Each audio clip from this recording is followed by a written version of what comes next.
welcome to all the people from SciComp. Welcome to all the people from RN's lab and everyone from elsewhere as well.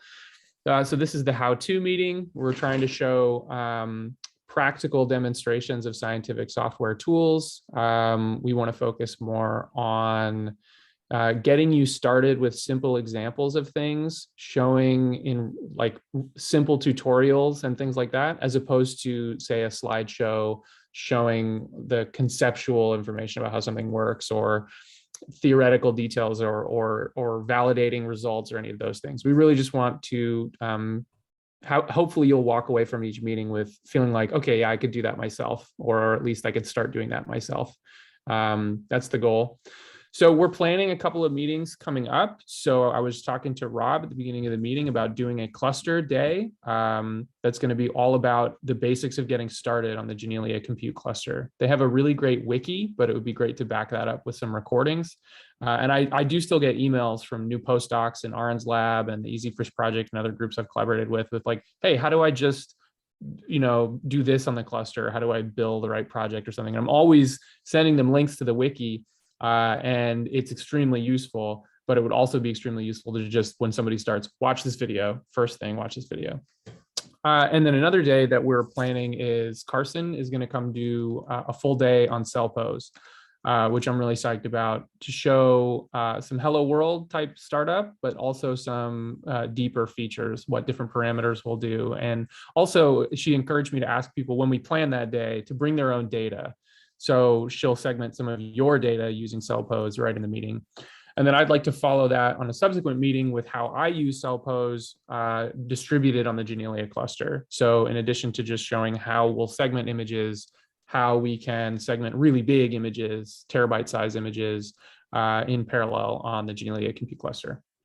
Okay, so those are future plans, or sort of like the purpose of the meeting and future plans that we're starting to design right now. So for today, I'm just going to present my own code for doing motion correction of 4D data sets collected in the RN's lab. Let me share a screen. So first question, is the text in this Jupyter notebook big enough for people to read on their monitors? Because I can up the resolution one more time. I see thumbs up from Rob and Mary. Okay, great. We'll stick with that. But don't be afraid to ask if anything's like too hard to see or anything. I can zoom a little bit to increase the size. So yeah, this is about motion correction. In the RN's lab, they collect 4D data sets of zebrafish larval, calcium imaging of the zebrafish larval brain, whole brain. So these are a 3D image on the order of 500 or 250 megabytes collected between 1 and 2 times a second for a few hours. So you end up with like somewhere between 20 and 40,000 individual 3D files. The whole data set is usually somewhere between like 3/4 to 2 terabytes in size. And over time, the position of the fish relative to the microscope optics on the camera chip drifts a little bit. And because we want to analyze the entire 2 hours or so of recording at the same time, we want to correct that drift so that the exact same voxels are collecting from the exact same positions in the fish brain throughout the whole experiment. There are certainly other types of time series data where, for example, you might collect a 2D plane over time, but where it's also moving in Z, and that would require a certain type of motion correction. And there are other types of motion correction algorithms from what I'm going to show today. For example, another great piece of software written by Carson and Maria is called Suite2P, does motion correction of calcium imaging data using a totally different technique to what I'm going to show. So I'm going to show you what I built for doing motion correction on these zebrafish images, and hopefully either all of it or some piece of it will be useful for some of your data. I use image registration to solve this problem, and I use a library in Python called SimpleITK. I combine that library with another library called Dask in order to do these motion corrections like very quickly on the Janelia compute cluster by parallelizing a bunch of the work. Okay, so that's sort of all of the overview of the task. Multiple types of motion correction problems exist, multiple solutions exist. I'm just showing my particular type of solution, and now I'll actually get into some of the code. So all of my motion correction code is in a package I wrote called Circuit Seeker. Specifically, it's in a module within that package called motion correct. This is just a link to it on GitHub. I'm not going to go through all of the source code for the motion correction functions, but this IPython notebook will be on the how-to wiki page along with the recording of this tutorial. So you can find the link directly to this and look at the source code yourself if you like. Okay, so the very first thing in this, before I get started, I suppose, for people who are not familiar, this is most people probably are, but this is a Jupyter notebook. And I want to talk a little bit for a second just about how it's running, where it's running. So this Jupyter notebook is running on the Janelia compute cluster. So here's a bunch of terminals that are connected to the Janelia compute cluster. And I just want to run bjobs really quick and show that, yeah, I'm running a Jupyter notebook, or I'm running a session called Jupyter that's executing with 16 CPU cores from this host. And that's what's running this Jupyter notebook. So all the commands that I execute in this Jupyter notebook are executed by a Python kernel that's running on the Janelia compute cluster. And you'll see in a minute when we get to the Dask parts that this job on the Janelia compute cluster is going to spawn a bunch of other jobs on the Janelia compute cluster that are going to actually execute the motion correction work. Okay, so the first thing, I'm just defining a bunch of file paths. This is one of these 4D imaging data sets from the RN's lab. This is from a fish that we call Joe. We collect a lot of different fish, so we give them names. And notice I'm pointing to two different directories for Joe. One is called the fixed directory and one is called the move directory. The fixed directory contains, I think, about 20 images or something like that. Let me run this really quick. And then let me just print out the fixed directory and move directory paths. And I want to show you the contents of those directories.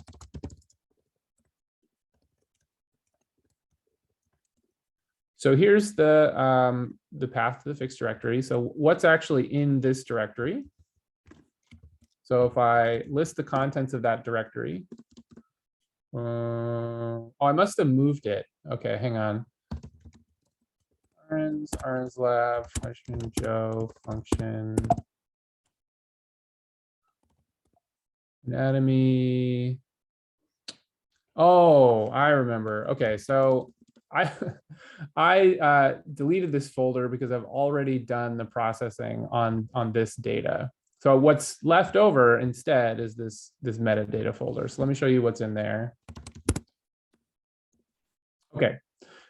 This doesn't contain any images. It contains a few files that describe the images that used to be in this folder. So let's look at a few of those instead.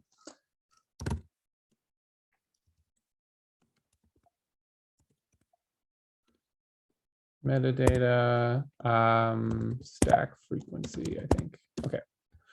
So what used to be in this folder were 10 images that took 91 seconds to collect each. And what I'm trying to get at with the contents of this folder, and the reason why it's called fixed directory, is because these 10 images are images that were all collected at the end of the time series experiment. They're going to serve as an anatomical reference that we're going to register every other frame from the time series data to. So you have, you collect your 4D data set over time, and then at the end of that experiment, you collect a higher resolution image over a longer period of time, or in this case, 10 copies of a higher resolution image over a longer period of time that serves as a stable reference that every other time point from the motion or from the 4D imaging experiment is going to be independently aligned to. So that 2 hours of imaging as the fish is moving around a little bit, each point with that in that 2 hours of imaging is going to be independently aligned to a stable reference. So what I was going to do in this cell is take those 10 images from the stable reference data set and average them together to create one image. That's why we collect 10, is because we want to, for this stable reference, since it's going to serve as the target to align all other data sets to, we want it to be high resolution and high signal to noise ratio. So that's why we collect 10 of them, and they would all get averaged together to produce like the highest quality image that we could expect from this microscope in this experiment. And that's what this cell would do. Since I should have checked this, of course, before, but since I have removed that data, having already done this in the past, I'm not going to run this cell, but I will describe what it what it does, what each line of code in here is doing. So first, I'm importing the motion correct module that I talked about before from this package circuit seeker. And then I'm importing NumPy, which you're probably familiar with if you code in Python. And this nerd package is just a file formats package. It's a way that I like to read and write images to disk. Now I'm defining a dictionary here that just specifies the data that was in this directory. So the frames that I want to average over are in the folder fixed directory, which I already defined. And then I want some information to identify within fixed directory the actual images that I want to average. So those images are all going to begin with TM, that's a shorthand for time in this particular data set, and end with this suffix .h5. These images are in a file format called HDF5, and this is the extension for HDF5. And if I think most people here are probably familiar with HDF5, but if you're not, HDF5 files are more than just a single image. They're kind of a container for multiple data sets. So once you've specified an HDF5 file on disk, you need to also specify within that file, what is the data set that I actually want to use. Our HDF5 files for this experiment only contain one data set, and it's called default. So this dictionary fully specifies the set of images that I want to average together to create my stable reference.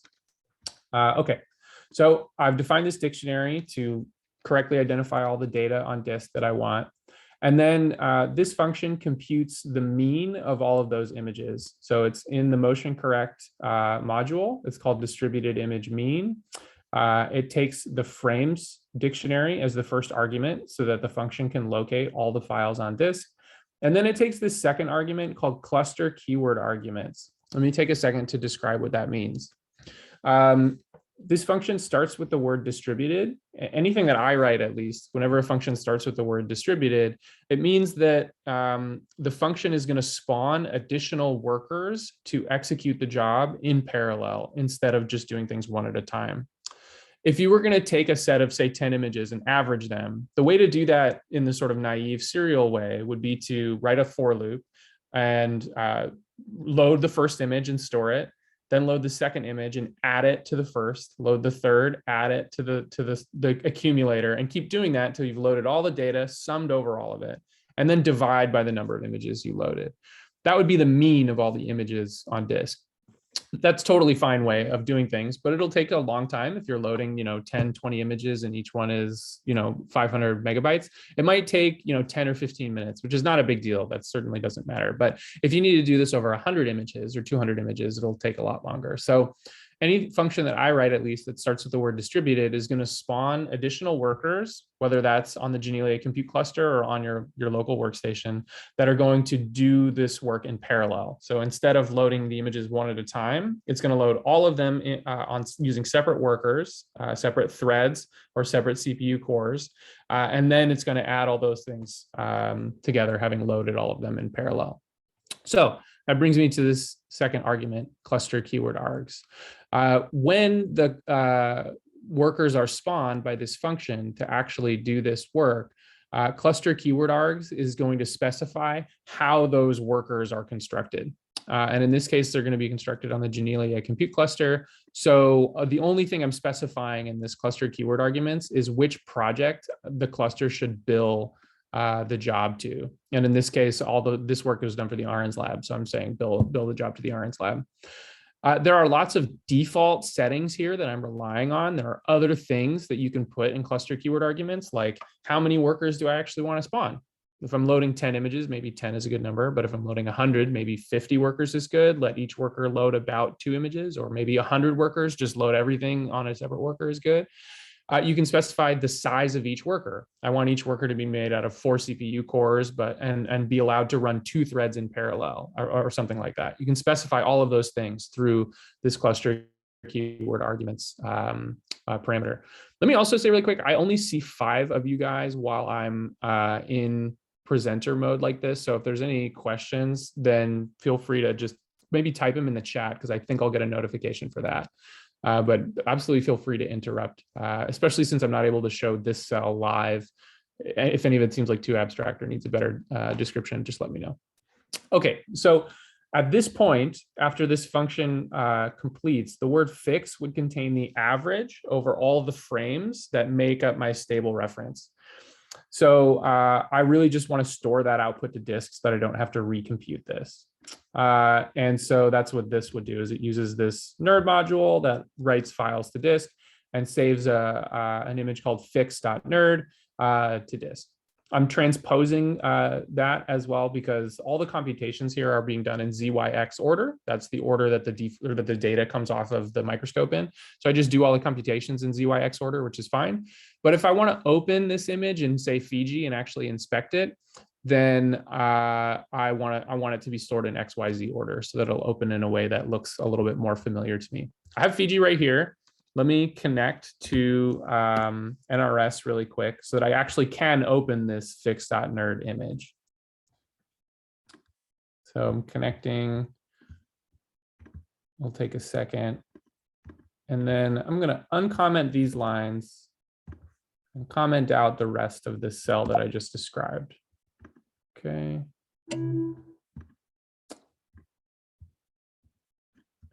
That's because this image is already computed. This notebook that I'm showing is a real motion correction experiment that I had to do. It's not a fictitious tutorial. It's something I really did a few months ago. And so this fixed image is already computed. And instead of recomputing it, especially since I removed the raw data, I'm going to just load the pre-computed fixed result. But I want to show you this fixed image by opening it instead of just loading it in Python. I want you to actually see the image first so that everything going forward is a little bit more tangible. Okay, so this is my directory for the fish we call Joe. And then here's all of my functional analysis for the fish Joe. And then here's fix.nerd, which is the image that was written out by doing all this averaging. So I'm going to just drag this into Fiji. And then I'll take, why would that open bioformats? Okay. This should just open nerd files, no problem. That's kind of bizarre. All right, I'll give that a minute to see if it actually loads the image. Okay, this will definitely open it though, unless there's some weird problem with fix.nerd. Okay, so running this cell now, it should just. Right.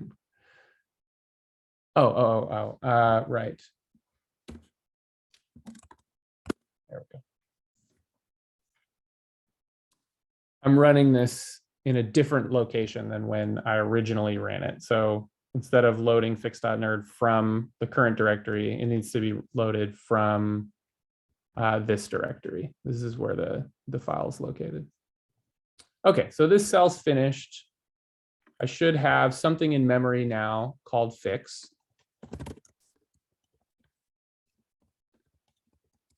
What is it? It's a NumPy array, and it's 221 Z slices by 1224, 2048 XY. So this is a 3D image that for some reason I can't get Fiji to open. Let me close and reopen Fiji. It's been running for a few days. And sometimes I notice it gets a little bit buggy if it's been open for a while. I'll try opening fix one more time. And if it doesn't work, then fix red will open. Some of these other images will open. No, don't run the updater this time. Remind me later. Okay, let's try this again. It's very weird. Let's try this image.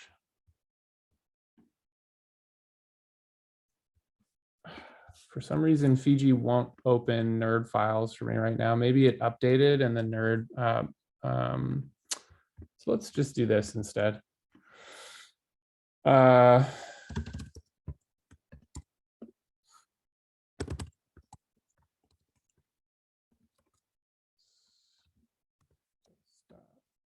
If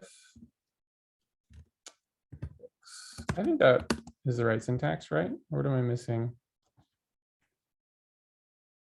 Message file or directory. Oh, oops, that's a typo. Okay, so what I'm doing is saving this file out in a different format. Since unexpectedly Fiji won't read a nerd file for me, I'm just going to save this file or this as a TIFF file.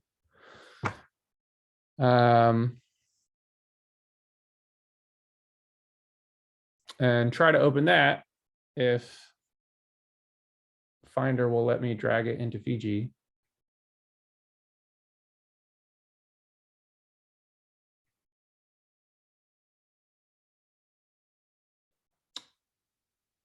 I don't know why I have a beach ball right now.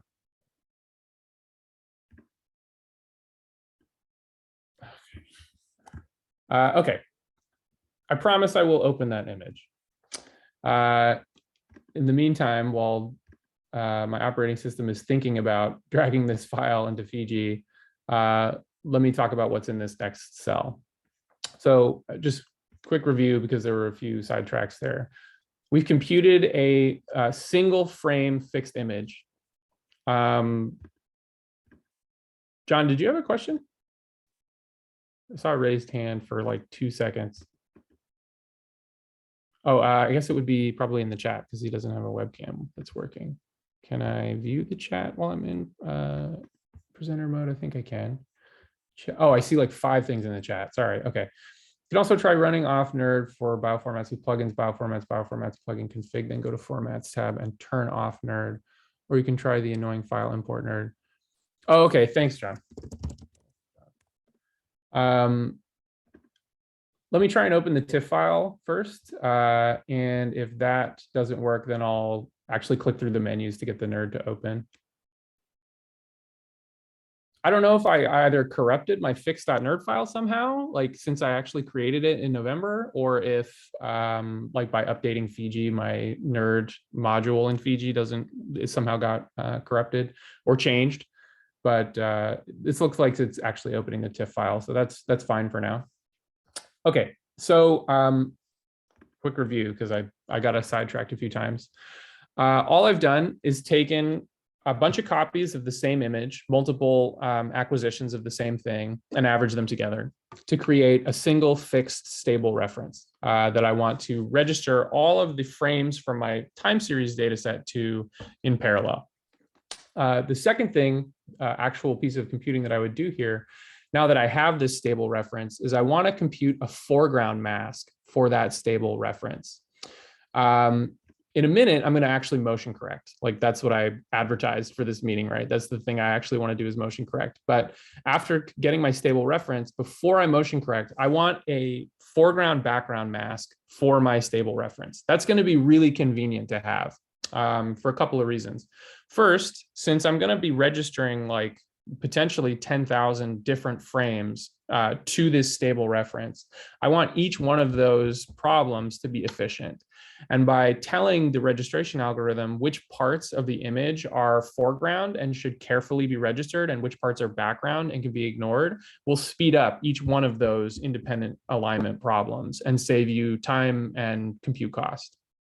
The second really good reason is that all of the zebrafish brain is something like 750 micrometers by 400 micrometers by 300 micrometers, but it's kind of an ellipse shape if you had to average it.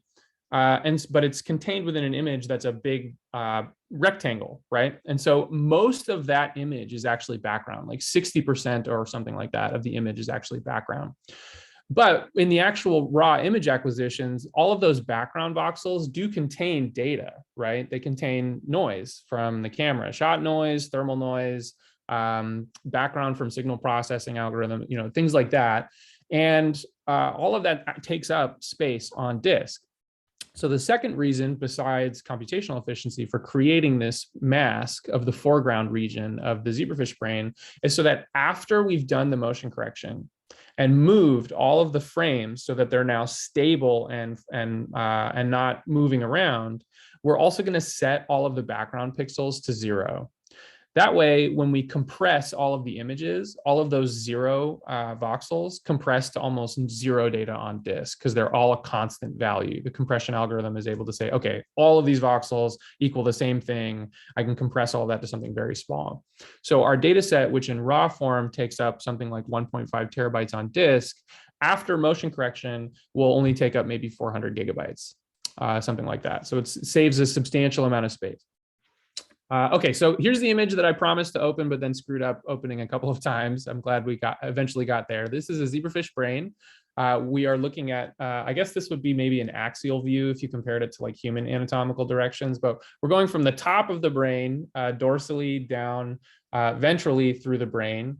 On the left side of the screen over here is the forebrain of the zebrafish, which you can't actually see very well because it was embedded at like kind of a funky angle. What you're really seeing here is called the habenula, I think. There are people in the chat who are much more knowledgeable about zebrafish anatomy than me, but I'm pretty sure that was the habenula. And then over here is the hindbrain and going into just like a little bit of the spinal cord. So this would be going into the spinal cord of the zebrafish. So this is the stable anatomical reference that we want to register all frames of the time series data set to. So like I said, we collected a 4D data set. We're looking at something 3D right now. Each frame in the 4D data set looks like this, but at lower resolution because it was collected faster.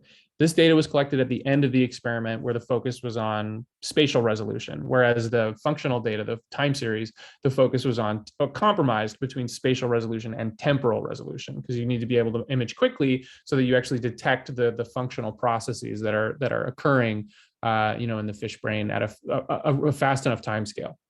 So like I said, the next thing, now that we have this fixed reference that we're going to register everything else to, is going to be to create a foreground background segmentation of this image. We basically want a mask that highlights the brain and shows us that, like, yeah, this is proper foreground and all of this other stuff around it is just background. So this I can actually run, I think, because all the data necessary to run it is here. But this is from, there are lots of ways to accomplish a foreground background segmentation. I'm going to use something called a level set method that I've pre-written into this circuit seeker module. There's or circuit seeker package. There's another module called level set. And in level set is a function called brain detection.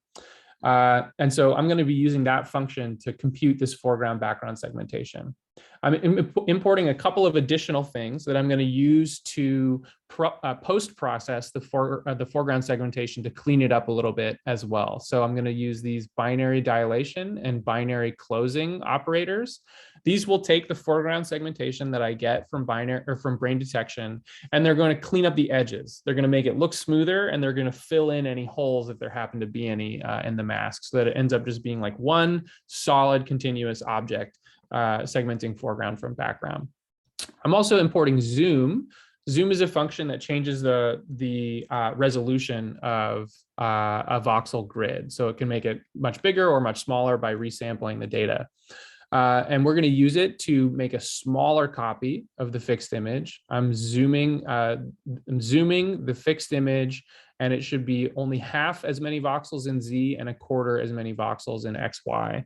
I'm doing that just for speed. I want this brain detection algorithm to run a little more quickly, and so I'm going to give it fewer voxels to run on.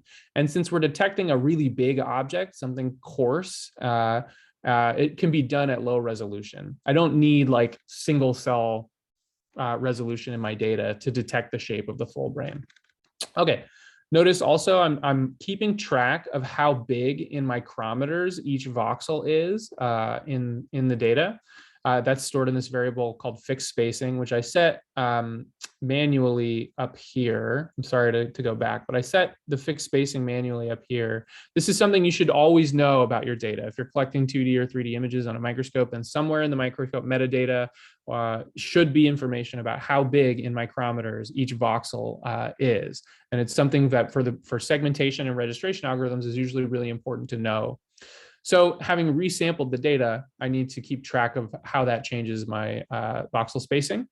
And then I run this brain detection function that I was talking about. It takes the image as the first argument, the voxel spacing of that image in micrometers as the second argument, and then some parameters that are going to control various aspects of the segmentation. It's going to control how much the image itself gets smoothed by a Gaussian filter before it gets segmented.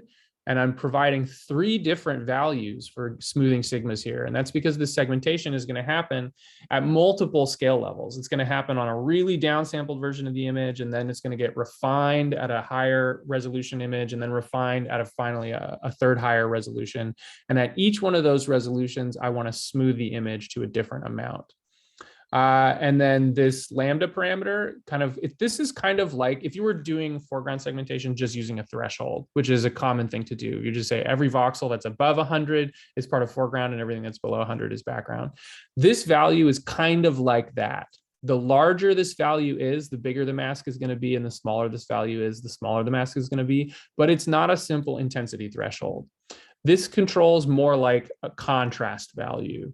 How different do 2 neighboring voxels need to be in order to be designated as a boundary between foreground and background? And that's what makes this level set algorithm produce better results than simple thresholding, is it's not simply considering the value of the image at every voxel independently. It's looking at shapes and it's looking at local contrast. And so this parameter, which has sort of an ambiguous name, is kind of like a threshold, but it's a little bit more sophisticated than that.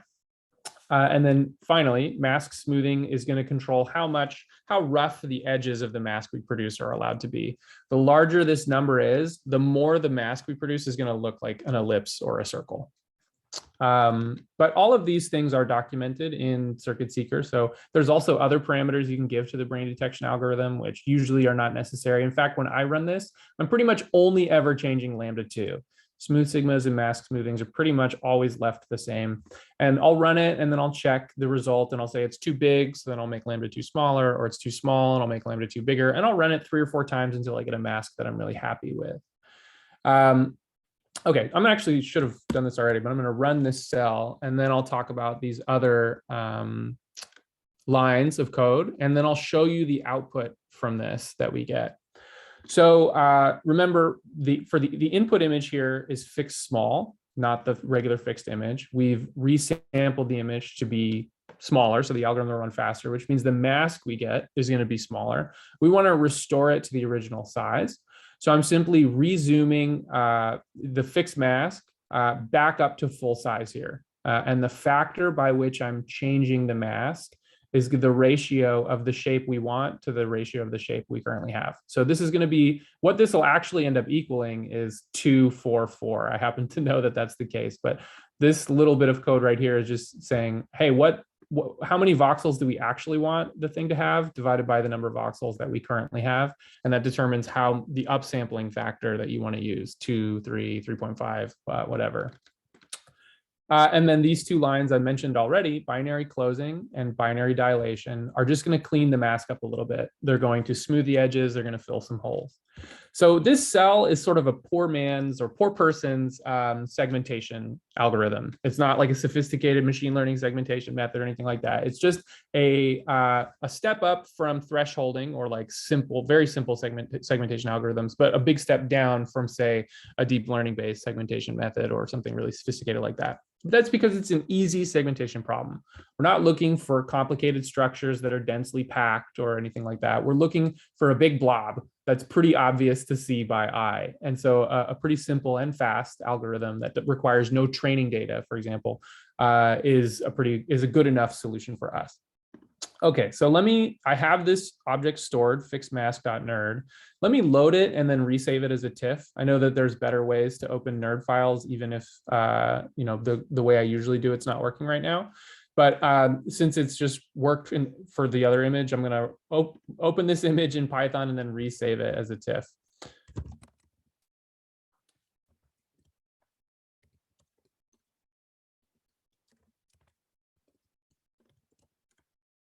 P plus fixed mask. Okay, so that's reading the image, and then file.mwrite p plus fixed mask dot tiff fixed mask temp. I think that will do what I wanted to do, but I think actually this one I need to transpose because TIFF files and nerd files save things in different voxel orders. So note this self-finished, and so it should have overwritten the current value in that. Oh, actually, it would have saved it in, it doesn't matter. But this self-finished empire array is no attribute called transpose. Oh, I misspelled it. I'm expecting there to be all kinds of problems now since there were some in the beginning. Okay, so now we have fixedmask.tiff, which is something I should be able to just drag into Fiji. Hopefully it will open in the correct voxel order. Oh man, why does it do this? I got the beach ball again. Okay, so I promise I will open that image and show you the result of this foreground masking.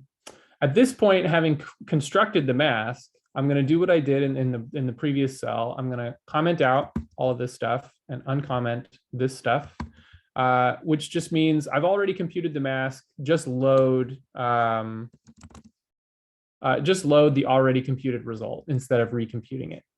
Okay, so I don't mean to be like too pedantic, but I'm going to quickly review everything I've done up until this point because we're about to do the actual motion correction part. And I just want the major points to rise above sort of all the details and sidetracks that I keep getting going down. So we identified the location of our data sets on disk.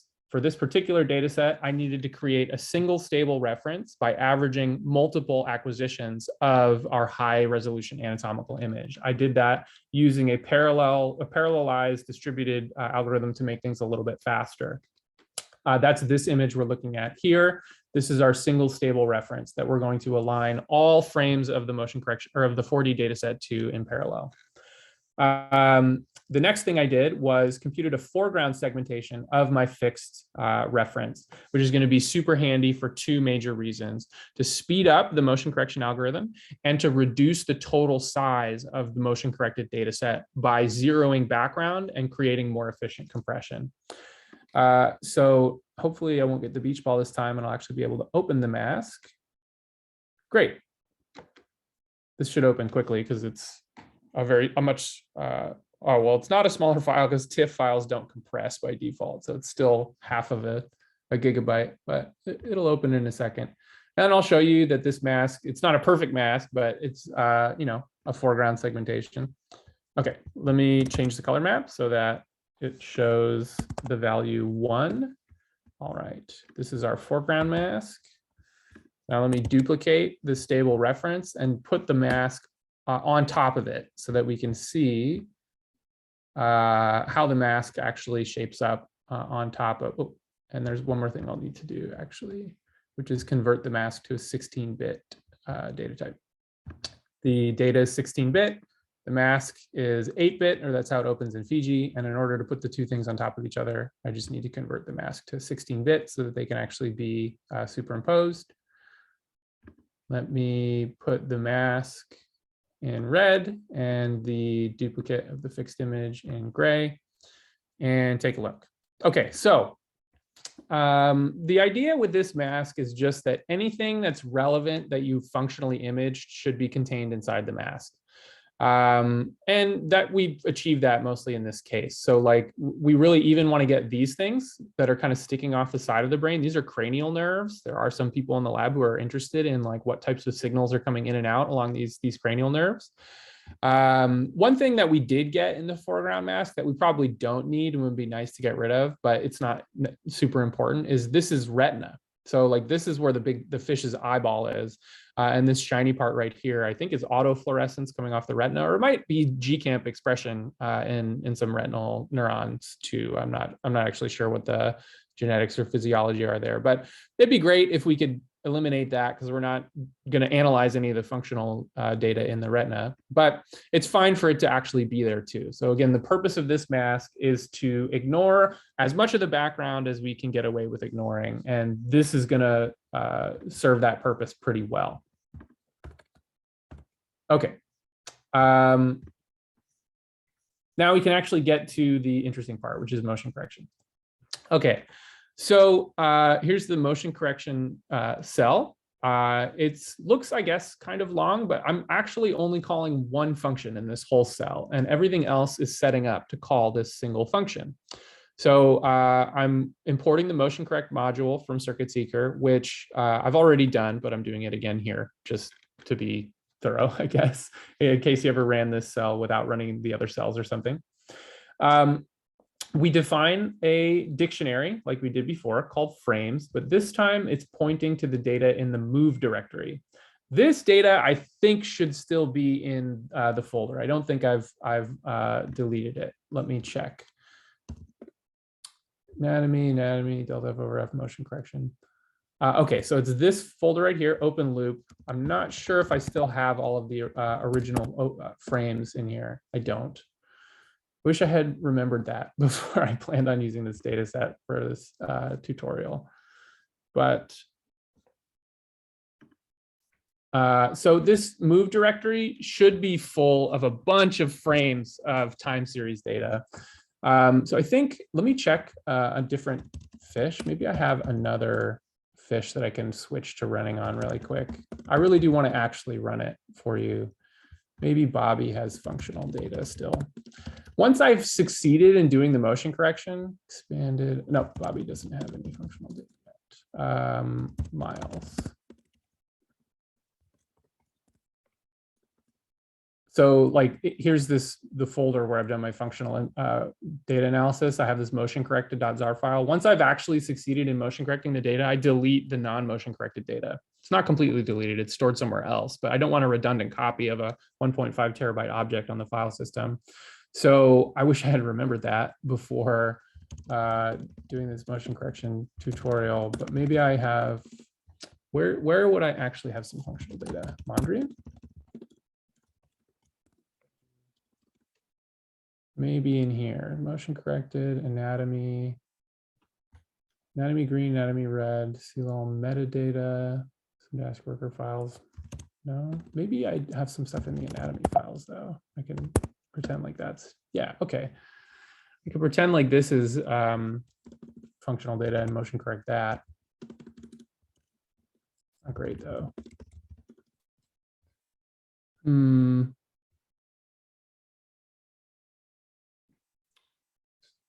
There's still frames in ANS motion correction.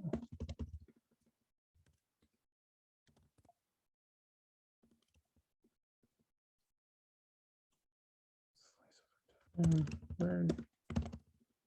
Ah, here. Okay. All right, I found a data set. This will take a minute to list all the files in here. I probably should have only listed the first like 10 or something. So this data set has, I was actually originally even more frames than this, but I've been periodically deleting chunks of them when we need space on the file system. But I guess there's still approximately 14,000 frames for this data set. I think originally it was closer to 20. I'm going to pretend that this is the that this is the same data set as the stable reference that I just grabbed, and I'm going to motion correct this data set instead of the one I originally planned on motion correcting, just so I can actually run something. Okay, so let me modify the location of the move directory here because I'm switching data sets kind of in real time. Most of this will be the same up to here. This is called ANS motion correct.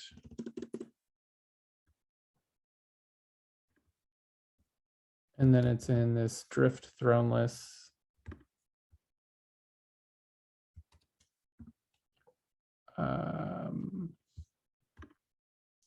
And then I think it's nested in even one more folder under that. It's almost the same name, but not quite the same name. Okay.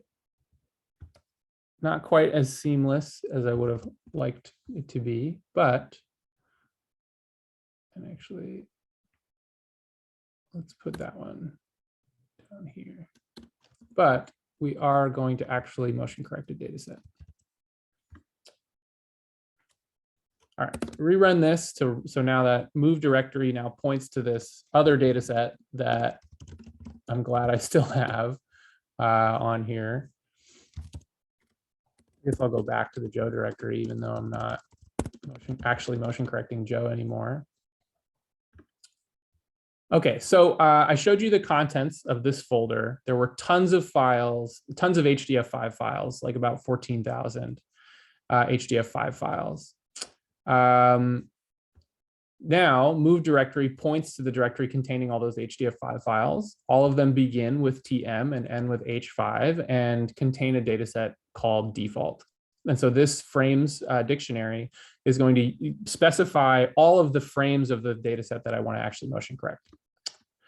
I'm defining another dictionary here, which I've mentioned before just briefly, called cluster keyword arguments.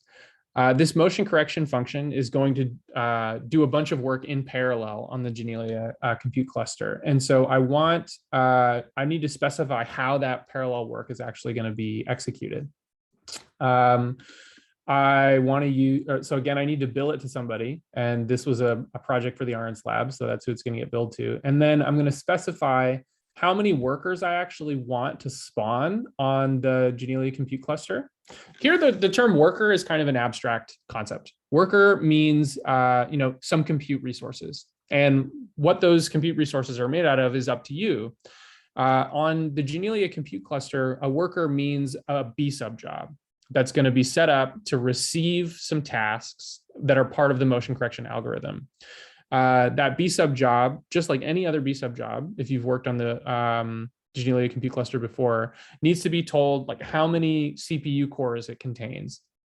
And so that's what this n CPUs argument specifies. Each worker is going to be made up of 6 CPU cores.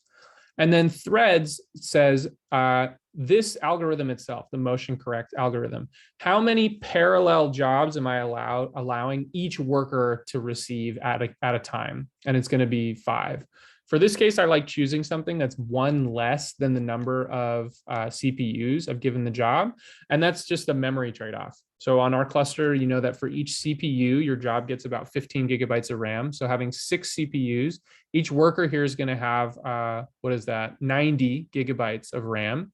And I know that running 5 parallel registrations on each worker is going to be a reasonable use of memory on that worker. I'm also saying I want at least 40 workers, but no more than 40 workers. And you can actually set different values for these two numbers. And the cluster that runs this, or the set of workers that runs this job in parallel, will dynamically scale how many workers it submits based on the amount of work it receives. So if I do something kind of crazy like this and say, well, you can, if you want to use 1 worker, you can. What'll happen is when I run the motion correction, the algorithm will say, okay, I'm going to start with just 1 worker. And then you're going to submit all of these registration jobs. Every single frame is going to be trying to register to the stable reference. And each one of those alignments is going to take like 2 minutes or so. And there's 14,000 of them. And so it's going to pretty quickly realize after running a few of those alignments that like, hey, 1 worker is not enough. And it's going to start scaling up until it hits in this case, because of the amount of work we're giving it, the maximum. For a lot of cases, I just fix these two numbers to be the same, but you can test around in workflows where you could say like, I don't actually know how much work needs to get done here, or you do know, and you're like, well, I know that at one point it's going to take 50 workers, but later it's only going to take 10. After the part that needs 50 is done, I want it to scale back down. Then by providing a lower number here, you can save the compute cluster some time, and you can save the project that you're billing some money by letting the workers who are no longer needed like resign from the job, basically. Okay, so that's cluster keyword arguments. I'm specifying the voxel spacing in micrometers for the moving image data, which I want to point one thing out here. The moving image data here, the spacing between Z planes in this data is 4 micrometers. In our fixed image data, which I was dealing with up here, our stable reference, the spacing between planes is 1 micrometer. That's the whole difference between the stable reference that we're registering each frame to and the moving data, is that the stable reference is higher resolution, in Z. Okay, let me run this. Should run fine. Okay. There's 2 things I kind of want to explain at the same time. I want to explain all the inputs, of which there are obviously a lot, to this motion correct algorithm. That's important to talk about. And then I also want to show what happened when I actually ran it. This little link popped up.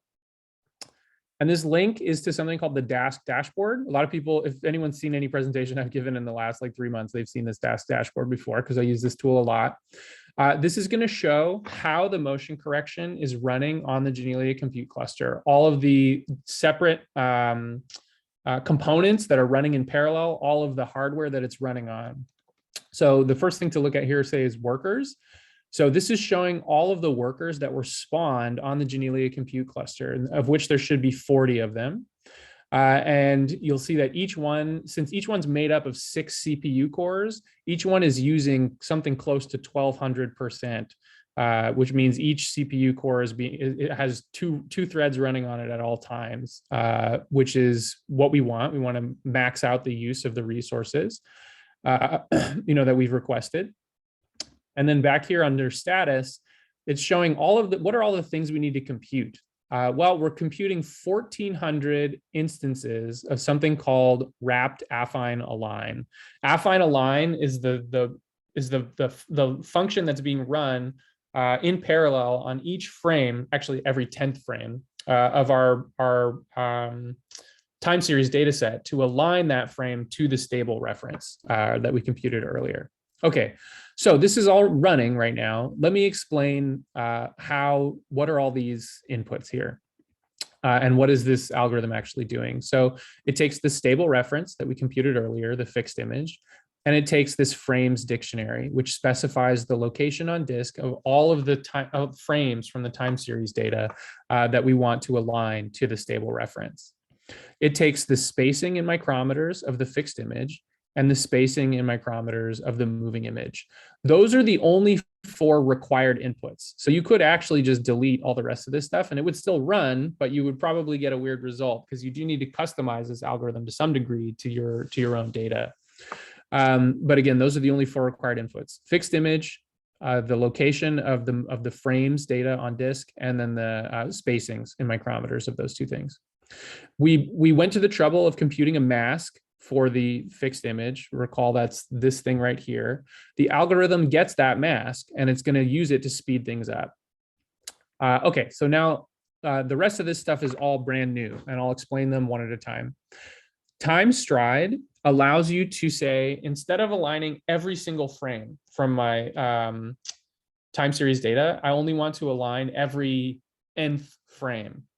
In our case, especially with these zebrafish, they don't move that much and they don't move that quickly is the more important thing. It's not like between every frame they're moving a ton. They're moving gradually over time as their position on the microscope stage drifts relative to the position of the camera. So each frame is collected, once per second or 2 times per second. The fish in half a second is not moving very far. So you don't need to align, in this data set, every single frame. So a reasonable approximation is to align every 10th frame instead. And then for all the frames in between those signpost frames, the value of the alignment just gets interpolated. So that's why there's 1,400 instances of this wrapped affine align that are running instead of 14,000, which was the number of time points in the folder. So there's only 1,400. So you can set this number to whatever you want. You can set it to 1 if you want to actually align every frame. That's a lot of computing, but it'll be the most accurate thing you could do. But most cases, it's not necessary. It just depends on how fast your sample is moving during the experiment. Or you could set it to 100. If you're imaging at 50 hertz, but the thing is moving every 2 seconds, then 100 would be a reasonable value. So you want to choose this to compromise between how much computing you're doing and what's actually necessary to correct in your data. Okay, sigma. This parameter is not actually that important, but it highlights an important part of this algorithm. So I do want to talk about it. I've told you a few times that each frame is being independently registered to the stable reference. Each frame's position is being fixed to the same position as the stable reference, independently of all other frames. But we know that the sample is moving in a continuous way through time. During your experiment, it's not like the sample teleports, right? It gradually moves positions. And so with each frame independently aligning to the stable reference, you're allowing for the possibility that, say, frame 1 moves in a certain way, and then frame 2 moves in a certain way, but those 2 ways, frames 1 and frame 2, are not super consistent with each other. We want to actually smooth over time the way that the sample is moving, and we want to impose some level of continuity in the calculated sample motion here. And that's what sigma does. It's taking all of the independent alignments from each frame and it's smoothing their values over time. I'm using a very small value of this. This is saying like, I can't remember the actual scale of these units, because when I actually tested it, this parameter has almost no effect on the algorithm, because each independent alignment does such a good job that you don't really need to smooth over time. Like frame 10 doesn't need to know what frames 9 and frames 11 did in order to find the correct answer. It just finds it on its own. But in some cases where if you had a sample that moved a lot, for example, or was like really jittery, this parameter would help you ensure that you had consistency over time in how the alignments were computed. Okay. This algorithm, or sorry, this dictionary I already described, cluster keyword arguments, is telling us how this DAS cluster got constructed. Okay, so I want to point out now that we're actually starting to get some things returning from our cluster. So a few of the wrap define aligns have completed, 11 of them. And then more of them will start. So this cluster is just going to churn through all of the alignments that it has to do, one at a time, or 40 at a time, or 240 at a time, I think, or I can't remember, 40 workers, and I think it was 5 threads per worker. So 200 at a time. There should be 200 alignments running at a time, approximately, at any given time. So out of our 1,400, it'll be running about 200 at a time. Those 200 will finish, and then the next 200 will start. It doesn't happen in blocks like that. As soon as one alignment finishes, it grabs another one. It's not like it waits for all 200 to finish. It's just there's 200 available slots in the way this is configured for these alignments to all be happening, in parallel at the same time. Okay, so that's okay. Now this is all the stuff that has to do. I keep saying each frame gets aligned to the stable reference. Also, we're at 11:02. I know that we're close to overtime. I'm going to go for 10 more minutes, and then I promise I'll be finished. I want to respect you guys' time and not take up too much of it. I can get through the rest of this pretty quickly. Okay, so I keep saying that each frame is being independently aligned to the stable reference. What does that actually mean? Okay, so this is an alignment algorithm. And that algorithm has a few different pieces, and you can change how those pieces work. That algorithm uses a function to measure how accurately the 2 images are aligned with one another. And the current value being used for that is mutual information. That's MI. But there are other options here. You can put in CC, for example, correlation coefficient, or MS, mean squares. In that case, you're just directly comparing the image intensities. So this is a configurable option based on what your data looks like. Alignment spacing. This is saying how many micrometers apart should I look at each location in the image for alignment. And so we know our XY resolution for this image is 0.4 micrometers for each XY voxel, but I'm saying you don't need to look at every single voxel. Just look at every 4th voxel. Go every 1.6 micrometers and check all those locations for alignment consistency. And like I said, the rest of this stuff is all documented in CircuitSeeker. There's long doc strings for each one of these parameters explaining exactly what they do. But this configures how each alignment is done. And by changing these parameters, you can increase the accuracy of each alignment by a lot. You can also speed up or slow down each alignment a lot. So the choices you make here depend on the nature of your data. How much was the sample moving? How complicated is the shape of the sample? What's my compute budget? Can I spend $100 motion correcting this sample, or do I want to spend 50 cents? And you can configure this on any range. Like the motion correction experiment we're running right now will probably cost like $2.50, something like that. It's not going to be too expensive, but you can configure this. And I have also deformable motion correction algorithms, for example. The one we're running right now is only allowing each frame to translate, rotate, scale, and shear. Those are the types of motion that each frame is allowed to undergo in order to become aligned with the target. But I do have other methods in this same motion correct module that allow the sample to completely deform almost arbitrarily. Those will take a lot longer. You could configure those to run for, half the cluster for 10 hours. It would be very expensive. And so there is enough freedom in this and flexibility in this motion correction module to cover a really wide range of sample acquisition possibilities. Okay, so I'm going to let this keep running, but I'm also going to shortcut and show you the output because it's already, it's already been pre-computed. It's this thing right here, motion corrected. Or actually, so what do we get back from this? This is the second to last thing I'm going to talk about. What do we actually get back from this function? We get a NumPy array called transforms. And I save that NumPy array in a JSON file using this save transforms function from motion correct. I'm going to open this transform file and I want to show you what's inside of it. Vim rigid transforms.json. Okay, so this is a really big JSON file. These yellow numbers are the line numbers on the left, and I'll go to the end of the file. This contains over 100,000 lines of stuff. What actually is in here? It's saying for frame 0, this is the set of parameters that align frame 0 to the stable reference.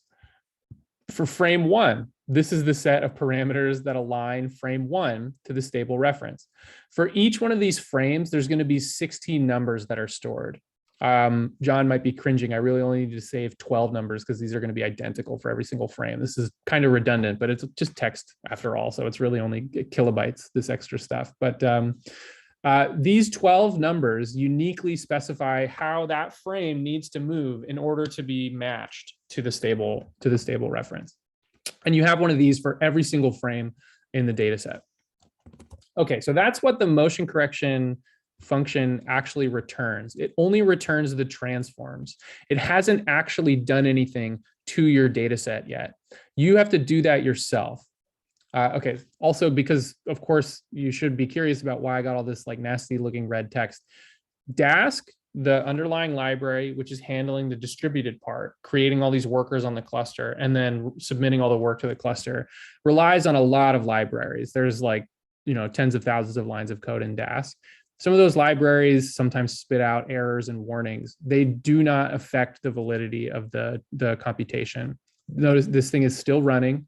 These are all still running. The workers are all still allocated and all still working on firing on all cylinders.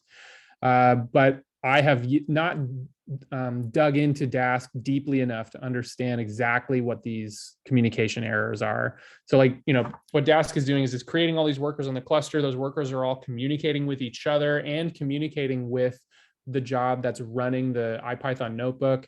And that's all based on these networking libraries that use, I think, TCP/IP or some communication protocol to communicate between all of these different elements. And sometimes they complain like, oh, it took too long for worker A to talk to worker D, so I'm going to throw an error. Or, worker C was running a long algorithm and didn't have time to communicate with the scheduler, so it throws out a warning or an error.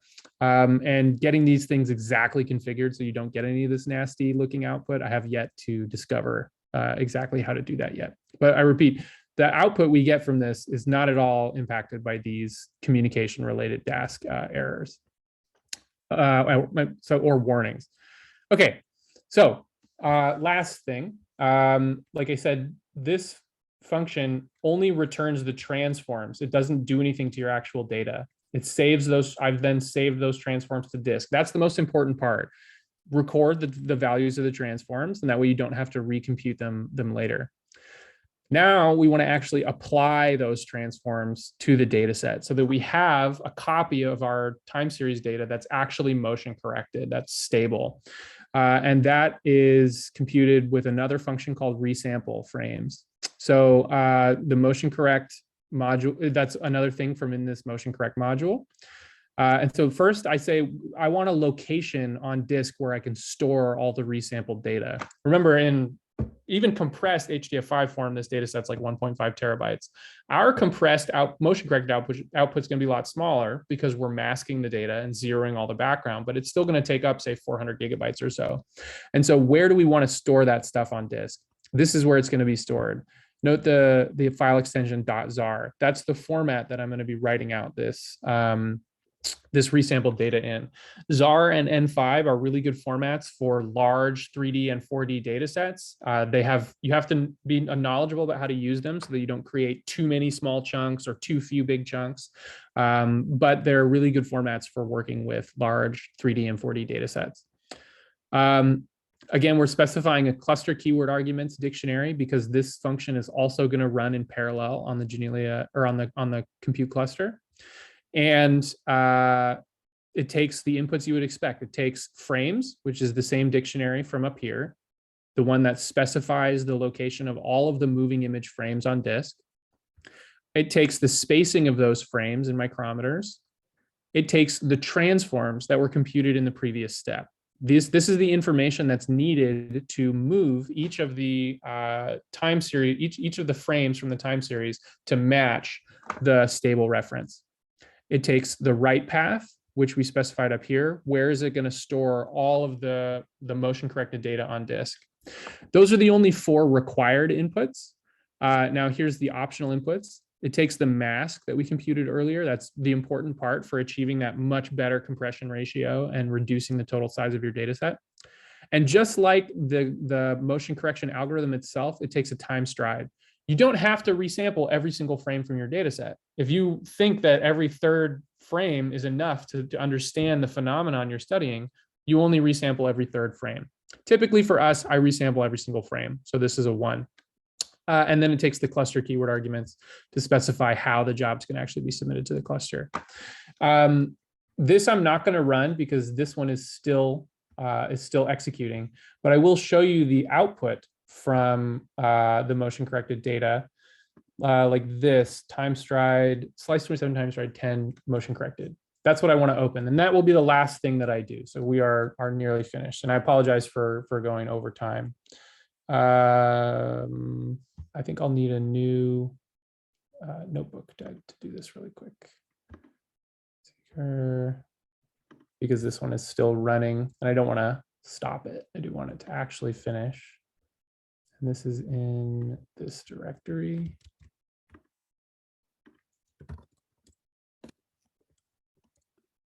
P equals, and then image, read. P. So all I'm doing is just grabbing this image, and then I want to resave it as a TIFF file so that I can actually open it. And write P plus motion corrected slice over time .tiff image transposed.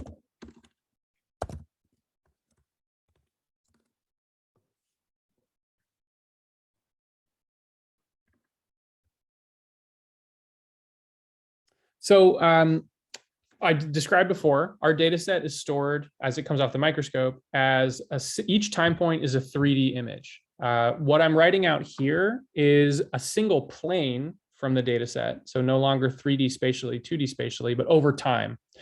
The reason I'm doing that is I want to check stability over time. That's the purpose of the motion correction algorithm. And so let's see, is it done? All right, it is done. Let me open this. It'll take a minute to open because this is 2 GB uncompressed. And it keeps doing this thing when I try to drag files into Fiji of like beach balling me. So that's going to take a minute for that to resolve. I have no idea why it's doing that. It never does it when I'm not actually trying to teach people how to do things. I think it's maybe because it's on my other monitor or I change the resolution of the monitor or something, and the operating system gets confused when I drag something out of this network map drive. I have no idea. But this will finish in a second, and I'll open this last thing, and then I'm totally done.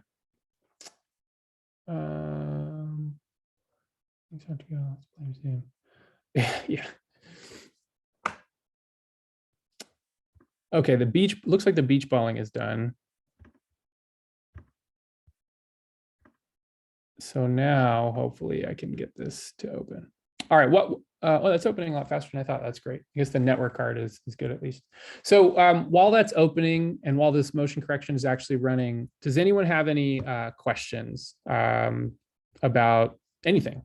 The parallelization, the motion correction, the formats of how the things are being stored, the alignment algorithm? Some of this looks similar to a process that we do with a program called Slicer to align mouse brains. So obviously that one's not 4D data because there's no time involved, but can you just briefly mention, I guess Slicer doesn't have a 4D option for you can do so you can do the time, I guess, aspect, and that's why you're doing it this way? Yeah, totally. So that's a good question. So Slicer, I can't remember. I think it's Kitware that makes it. 3D Slicer, I'm assuming is what you're talking about. Think so. Off the top of my head, I don't. Yes. Yeah, let's make sure we're talking about the same thing. So 3D Slicer. I'm trying to just look for like a picture of the interface, but like you should see like this symbol all over it, on Slicer. But I think this is what you're talking about. And underneath 3D Slicer, the library that's actually executing the alignments you're talking about is called ITK. And then behind Circuit Seeker, the motion correction module on Circuit Seeker, the library that's actually executing the alignments is called Simple ITK. That's no accident. They're the same code. Ultimately, it's the same code that's computing the important part here, which is the image registration.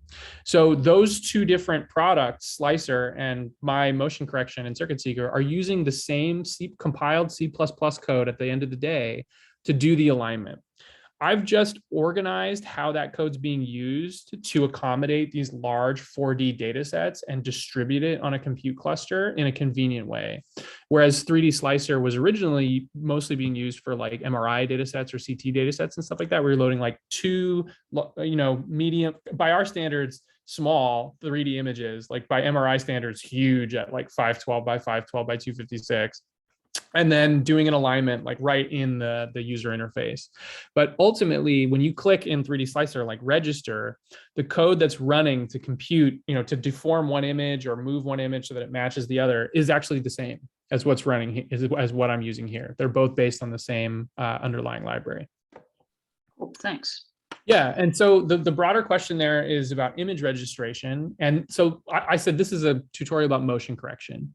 Motion correction reduces to an image registration. If you have imaging data, motion correction reduces to an image registration problem where you have a stable reference image and then you have a bunch of frames and you want to register each frame to the stable reference. Each one of those registrations that we're doing is like the registrations that you're doing in Slicer. But different types of registration problems require different types of configurations. If you have two huge 3D images and it's of the same object, but it's really deformed a lot between image A and image B, you need to run a highly accurate deformable registration algorithm in order to estimate that complicated change between the two samples. That's not what we have in this case. What we have in this case is a sample that hasn't really changed its shape very much. It's just changed position and orientation gradually over time. And so how you run your image registration, the way you allow the sample to move over time, and how fast you want your results back are very different in those two situations, right? So ultimately, it's the same library that's running those two alignments, ITK, but it's different configurations of image registration that are written specifically to accommodate the complex 3D deformation case and the simpler but many, many time points registration case. Cool, thank you. Yeah. Lab admin has a question. I'm not sure who's behind lab admin.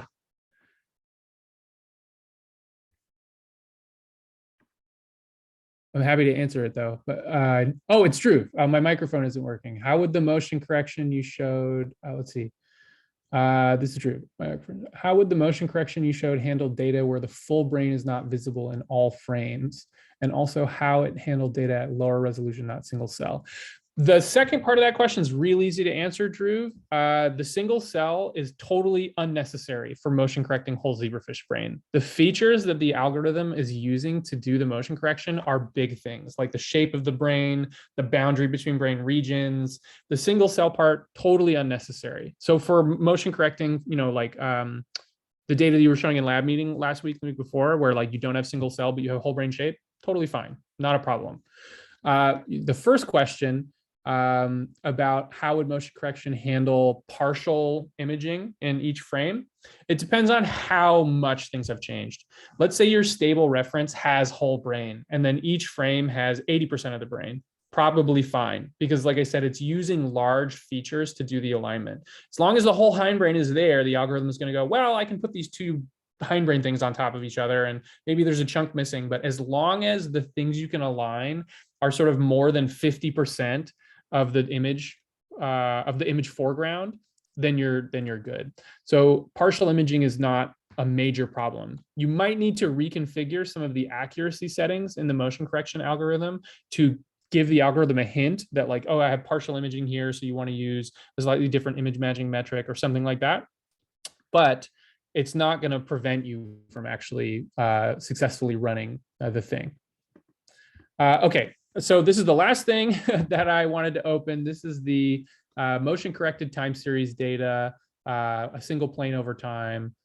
So it's playing so slowly, which probably looks even worse for you guys over Zoom. Maybe if I just drag the slider, it's okay. Is this visible? Okay.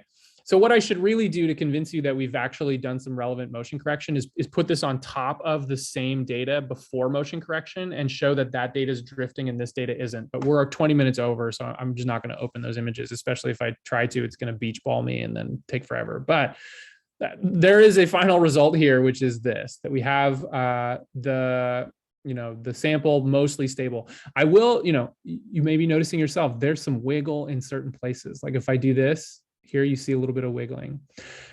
You're never going to correct 100% of motion.